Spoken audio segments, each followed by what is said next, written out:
Hello friends, I am Sweety Singh Rajput. Welcome back to my YouTube channel. So कैसे हो? I hope आप बहुत अच्छे होगे और बहुत अच्छे से अपनी पढ़ाई करोगे। जैसे कि आज है 13 मई 2023, daily current affair by SSI. ये लेक्चर आप सभी के ऑल कॉम्पिटिटिव एग्जाम के लिए सफिशिएंट होता है। डेली इस लेक्चर में हम डे ऑफ द वर्ड को डिस्कस करते हैं। ओके, और ये लेक्चर आप सभी को बाइलिंगुअल मिलता है, हिंदी प्लस इंग्लिश में। डेली मॉर्निंग में सुबह 6 बजे तक 6 बजे मैं इस वीडियो को अपलोड कर देती हूँ। सो अगर आप मेरे चैनल पर नए हो तो प्लीज आप मेरे चैनल को सब्सक्राइब कीजिए एंड लाइक कीजिए, बेल आइकन पे क्लिक कर दीजिए ताकि जो भी मेरी वीडियोस आए वो आप तक पहुंच जाए। ओके, सो अब मैं आप सभी से कहूंगी कि इस लेक्चर में आप एंड तक बने रहिएगा ताकि जो भी आज की जितनी भी करंट अफेयर है उन्हें हम डिटेल में डिस्कस करेंगे। ओके, तो आप सभी लास्ट तक बने रहिएगा। अब स्टार्ट कर लेते हैं सेशन। आप सभी को कमेंट बॉक्स में लिखना है जल्दी से जय हिंद जय भारत। और थॉट ऑफ द डे है गाइज आज का, यूं ही नहीं होती हाथों की लकीरों के आगे उंगलियां। ठीक है, रब ने भी किस्मत के आगे मेहनत लिखी है, तो अपनी किस्मत पे भरोसा भी करो और साथ ही साथ मेहनत भी दुगनी करो। ओके, अब इसी के साथ स्टार्ट कर लेते हैं सेशन। जैसा कि आज है 13 मई 2023, daily current affair by SSI. So guys आप सभी के सामने फर्स्ट क्वेश्चन आ चुका है। ओके, हाल ही में राष्ट्रीय प्रौद्योगिकी दिवस कब मनाया गया है? When has National Technological Day been celebrated recently? So guys, National Technological Day कब सेलिब्रेट किया गया है? ये सेलिब्रेट किया गया है guys option B is correct है, यानी कि 11 मई को हम लोग मनाते हैं राष्ट्रीय प्रौद्योगिकी दिवस। अब ये क्यों मनाते हैं, इसके पीछे का रीजन जानते हैं। ओके, तो 11 मई होगा यहाँ पे। ओके, 11 मई 1998 को भारत द्वारा पोखरण में अपना पहला सफल परमाणु परीक्षण किया गया था। तो आपको याद रखना है कि हमारा भारत का पहला सफल परमाणु परीक्षण कब किया गया था? तो 11 मई 1998 को किया गया था। ओके, इस दिन को याद करने और इस प्रयास की सराहना करने के लिए हर साल यानी एवरी ईयर 11 मई को हम क्या मनाते हैं? राष्ट्रीय प्रौद्योगिकी दिवस मनाते हैं।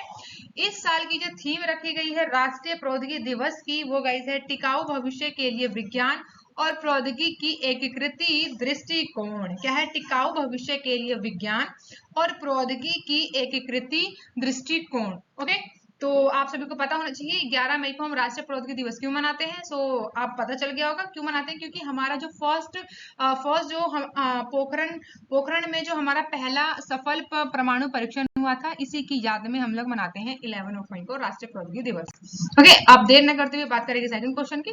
हाल ही में 3 दिवसीय अंतरराष्ट्रीय संग्रहालय एक्सपो 2023 कहाँ आयोजित होगा? Where will the 3-day international museum expo 2023 by held recently? So यहाँ पे करेक्ट ऑप्शन है ऑप्शन ए, यानी नई दिल्ली।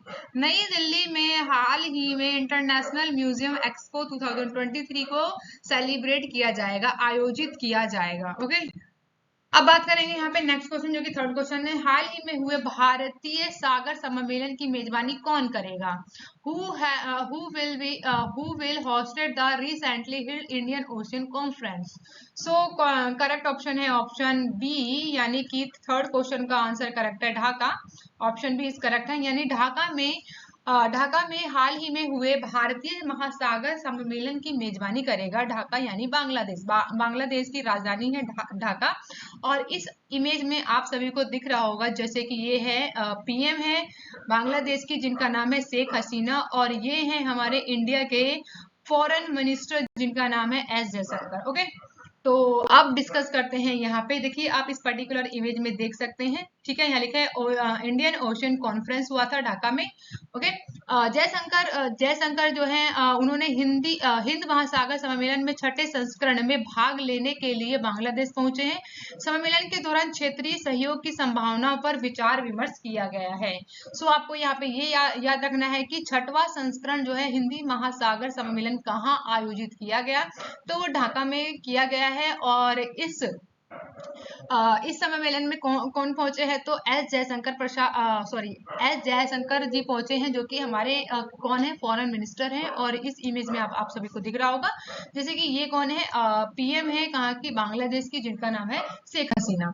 ओके, अब बात करते हैं यहाँ पे फोर्थ क्वेश्चन की। सो आप लोग देख रहे होंगे आलिया भट्ट को यहाँ पे। हाल ही में गुची की पहली भारतीय वैश्विक दूत कौन बनी है?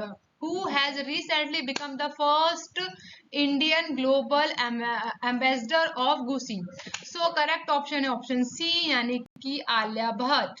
आलिया भट्ट जो है वो क्या बनी है, फर्स्ट जो है इंडियन ग्लोबल एम्बेसडर ऑफ गुसी की, ये यहाँ पे ब्रांड एम्बेसडर बनी है, जैसे कि इस पर्टिकुलर इमेज में आप देख सकते हो।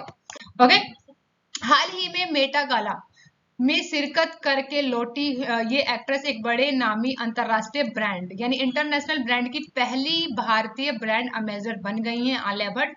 गुची ने खुद ये जानकारी साझा की है कि actor producer entrepreneur Alia Bhatt उनकी पहली इंडियन ग्लोबल एम्बेसडर होंगी। ओके, बात करेंगे यहाँ पे नेक्स्ट क्वेश्चन की, जो कि है फिफ्थ क्वेश्चन। हाल ही में किस देश में एशियाई कबड्डी चैंपियनशिप आयोजित की जाएगी? In which country the Asian kabaddi championship will be held recently? So यहाँ पे करेक्ट ऑप्शन होगा ऑप्शन डी, यानी कि दक्षिण कोरिया, यानी साउथ कोरिया में अभी हाल ही में एशियाई कबड्डी चैंपियनशिप आयोजित की जाएगी। तो इसके बारे में अब डिस्कस करेंगे। एशियन कबड्डी चैंपियनशिप 2023 की जो तारीखें हैं वो बता दी गई हैं कि टूर्नामेंट जो है 27 से 30 जून तक आयोजित किया जाएगा, जिसमें चैंपियनशिप आयोजित करने के लिए बुसान दक्षिण कोरिया को मेजबान करने के लिए मेजबान देश के रूप में चुना गया है। ओके, एशियन कबड्डी चैंपियनशिप 2023 की तारीखें जल्द ही बता दी गई हैं। ओके, ये तो लाइन जो है रिपीट हो गई है, सॉरी। चैंपियनशिप आयोजित करने के लिए अगेन ये लाइन रिपीट है, सॉरी। 2017 में एशियाई कबड्डी चैंपियनशिप के फाइनल में टीम इंडिया ने पाकिस्तान टीम को 36-22 से हराकर जीत हासिल किया था। तो 2017 का भी आप याद रख सकते हैं। यहाँ पे 2017 में एशियाई कबड्डी चैंपियनशिप में कौन जीता था? तो इंडिया जीता था 36-22 से पाकिस्तान को हराकर। बात करेंगे यहाँ पे नेक्स्ट क्वेश्चन, जो कि सिक्स्थ क्वेश्चन है। हाल ही में चलने के अधिकार को लागू करने वाला पहला राज्य कौन बना है? Which state has recently become the first to implement the right to walk?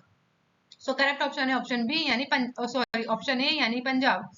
Punjab जो है चलने के अधिकार को लेकर लागू करने वाला पहला राज्य बन गया है।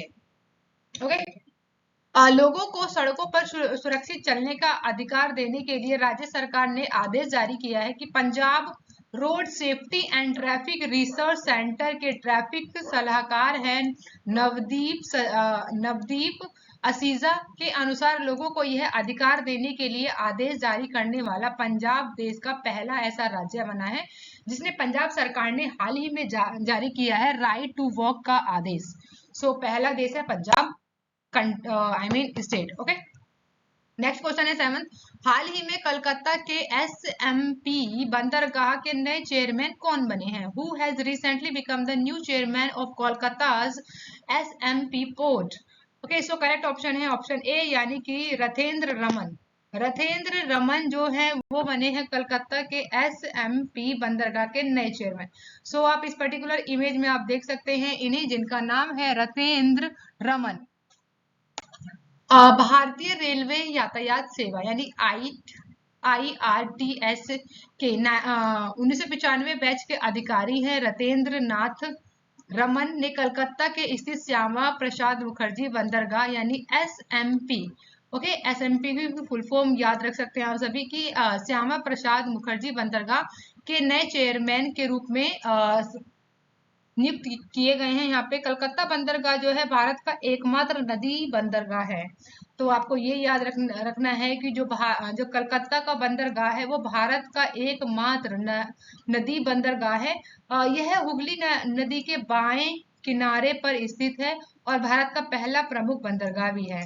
ओके, तो SMP के नए जो यहाँ पे चेयरमैन बने हैं वो कौन बने हैं? तो रतेंद्र रमन बने हैं। ओके, बात करेंगे यहाँ पे नेक्स्ट क्वेश्चन जो कि 8th क्वेश्चन आप सभी के सामने। हाल ही में किस देश के महान फुटबॉलर हैं एंटोनियो एंटोनियो कार्बेजल जल का निधन हुआ है, वह कौन थे? तो विच कंट्रीज, वो कौन सी देश से संबंधित है? Okay, which countries greater footballer Antonio Carbajal has passed away recently. तो इस पर्टिकुलर इमेज में आप देख सकते हैं इन्हें, इनका नाम है एंटोनियो, जो कि कहाँ से हैं, कौन से देश से रिलेटेड है? तो ये हैं मैक्सिको के, जिनका हाल ही में अभी निधन हो गया है।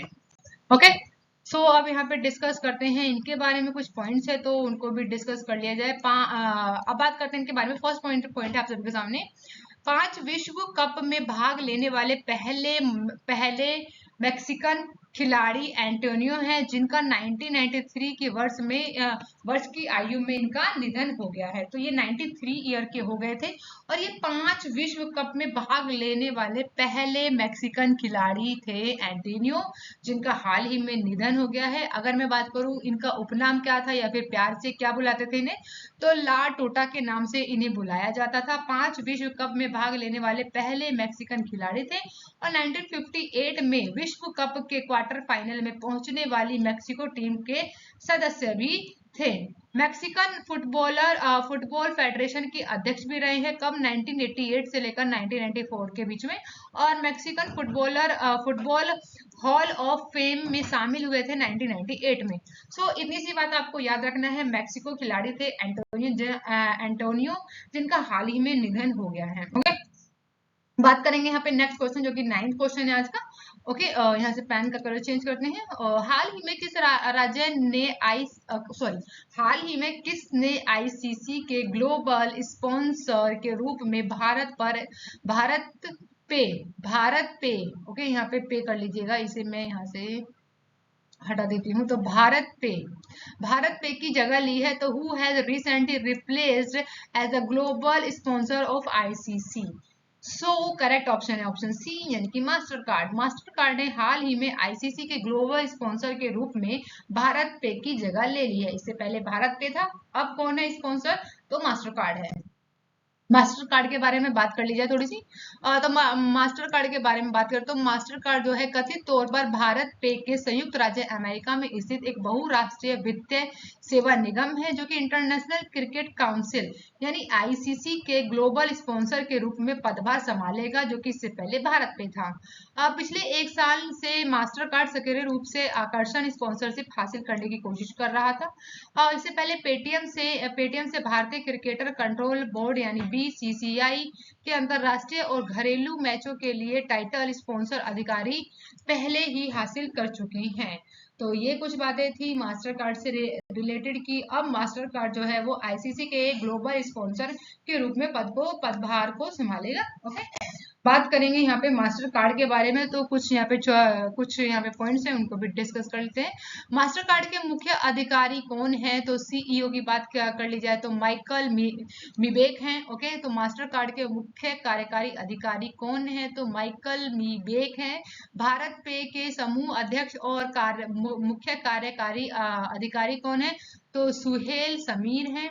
वही मास्टर कार्ड का मुख्यालय कहाँ है? तो न्यूयॉर्क में है, संयुक्त राज्य अमेरिका। ओके, बात करते हैं भारत पे का मुख्यालय कहाँ होगा? तो गुरुग्राम है, हरियाणा, भारत। ठीक है, तो ये कुछ यहाँ पे सीईओ थे, इनको याद रखना है। तो भारत पे के कौन है? तो सुहेल समीर है। और मास्टर कार्ड के कौन है सीईओ? तो माइकल मीबेक हैं। मास्टर कार्ड का मुख्यालय न्यूयॉर्क याद रखना है और भारत पे का गुरुग्राम। बात करते हैं आज के सेशन का लास्ट क्वेश्चन है जो कि 10th क्वेश्चन है। हाल ही में पद्मा देसाई का निधन हुआ है, वह कौन थी? Padma Desai passed away recently, who was she? सो ये कौन थी? तो ये थी ऑप्शन डी, यानी कि अर्थशास्त्री थी, इकोनॉमिस्ट थी, जिनका भी हाल ही में निधन हो गया है। तो इस पर्टिकुलर इमेज में आप देख सकते हैं इन्हें। सो पद्मा देसाई कौन थी? एक इकोनॉमिस्ट थी, यानी अर्थशास्त्री थी। ओके, अब बात करते हैं हम सभी अपने फेवरेट सेशन का, डे ऑफ द वर्ड का, जो कि है जिल। जिल का मीनिंग होता है उत्साह। जिल का मीनिंग क्या होगा? उत्साह। जिल का मीनिंग क्या होता है गाइस? उत्साह। So thank you for watching guys. आप मेरे चैनल को सब्सक्राइब कीजिए, लाइक कीजिए एंड टेक केयर गाइज। और आप अपना बहुत ख्याल रखें। मिलते हैं नेक्स्ट वीडियो में। Bye bye guys and take care.